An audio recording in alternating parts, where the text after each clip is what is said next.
Okay, picture this. It's August 15, 1590. You're Governor John White, and you've just spent 3 agonizing years trapped an ocean away from your family. You're finally getting back to the settlement you helped establish on Roanoke Island, right off the coast of modern-day North Carolina. You pull up, your heart is just pounding with anticipation, and nothing. The entire settlement, it's just vanished, without a single trace. It's an incredibly chilling scene, and in this explainer, we're going to dive deep into one of history's most enduring mysteries by looking strictly at the eerie facts left behind. 115. We aren't talking about a small hunting party getting lost in the woods here. We are talking about 115 men, women, and children who quite literally disappeared into thin air. Every single soul that made up that colony, just gone. To understand how a mass disappearance like this could even happen, we really have to look at the bizarre condition of the site they left behind. Which brings us to part 1, a silent, empty shore. So, as Governor White's ship neared the shore, they actually saw smoke. That must have given them a huge spark of hope. But when they actually landed, they were met with this pristine, eerie emptiness. The entire settlement was deserted. But here's the crazy part. It wasn't just abandoned in a panic. The fort had been completely dismantled. The houses, totally gone. Think about the sheer labor required to carefully take down houses. And absolutely crucial here, there was no sign of a struggle. No scattered belongings, no bodies, no mass graves. It wasn't a massacre.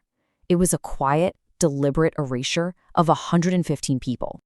Let's step back a bit to Section 2, the doomed 1587 Enterprise. To really grasp how they got to this terrifyingly quiet moment, we need to flash back 3 years. Sir Walter Raleigh bankrolled this highly ambitious enterprise in the late 16th century to establish the very first permanent English settlement in North America. And the personal stakes for Governor White, they were off the charts. Among these 115 settlers was his own pregnant daughter, Eleanor Dare. Shortly after they arrived in 1587, she gave birth to Virginia Dare, literally the very first English child born in the Americas. But this huge, joyous occasion was totally overshadowed by absolute terror. The colony was burning through supplies, and they were facing increasingly hostile relations with local Native American tribes. They were starving, scared, and completely isolated. Things got so desperate that the colonists actually begged Governor White to sail back to England to get fresh provisions and reinforcements. But before he left, they made a pact. And you guys, this desperate agreement is the absolute key to the whole mystery. White told them, if you must secretly relocate, carve the destination into a tree. If you are in distress, carve a Maltese cross. It was a brilliantly simple failsafe. So White sails away in late 1587, fully expecting to be back in just a matter of months. But that didn't happen. Section 3, 3 years in purgatory. White's plan to just quickly grab supplies and return was completely derailed by global forces way out of his control. He arrives in England in late 1587, fully intending to turn right back around. But then, the Anglo-Spanish War breaks out. In 1588, Queen Elizabeth I issues a strict order. All available ships must stay in England to fight the Spanish Armada. No one leaves, no exceptions. Just imagine the pure purgatory White went through. For nearly 3 full years, he was trapped an ocean away, completely unable to secure a ship to go rescue his daughter, his newborn granddaughter, and his people. It wasn't until August 1590 that he finally broke free. Which brings us to the climax, Section 4, the word in the wood. Okay, so back to that moment in 1590. White is standing in the middle of this dismantled, empty fort, just frantically searching for any sign of that agreed-upon code. Imagine the dead silence of those woods. He's scanning the trees, scanning the leftover palisades, and then his eyes hit the bark. 3 isolated letters, C-R-O. It is a heart-stopping discovery. It means his family didn't just vanish into the ether. They actually left a message. So he starts frantically searching for the rest of it, right?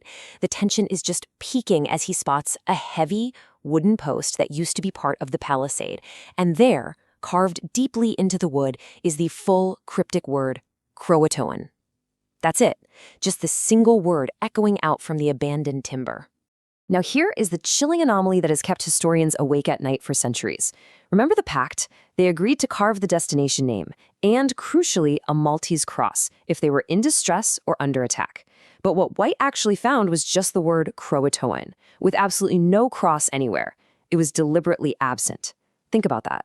Despite the utter disappearance of 115 people, despite the hostile tribes and the starving conditions they had been left in, they seemingly packed up and left without being in any immediate danger. The code told him exactly where they went and explicitly told him they weren't forced out violently.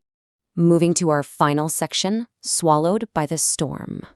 White immediately knew what this meant. He interpreted the clue to mean the colony had relocated to Croatoan Island, which we know today as Hatteras Island. And this made total sense. It was home to a friendly native tribe. He finally had his lead. He knew exactly where his family was. But just as salvation was literally within his grasp, fate delivered a devastatingly abrupt end to the mission. A sudden, unbelievably violent storm rolls in and just batters White's ships. The weather gets so severe that the ships actually lose their anchors. The captains flat out refuse to continue. The search mission is completely abandoned, and John White is forced to sail back to England. He was agonizingly close, maybe just miles away from Virginia and Eleanor Dare, but brutal weather permanently severed him from ever discovering their true fate. He never once made it back to search Croatoan Island. Because White was forced away, no one ever followed up on the word in the wood. To this very day, the fate of the Lost Colony remains one of the darkest, most enduring unsolved mysteries in American history. And we're just left with this deeply unsettling question. Where did 115 people go without leaving a single footprint behind?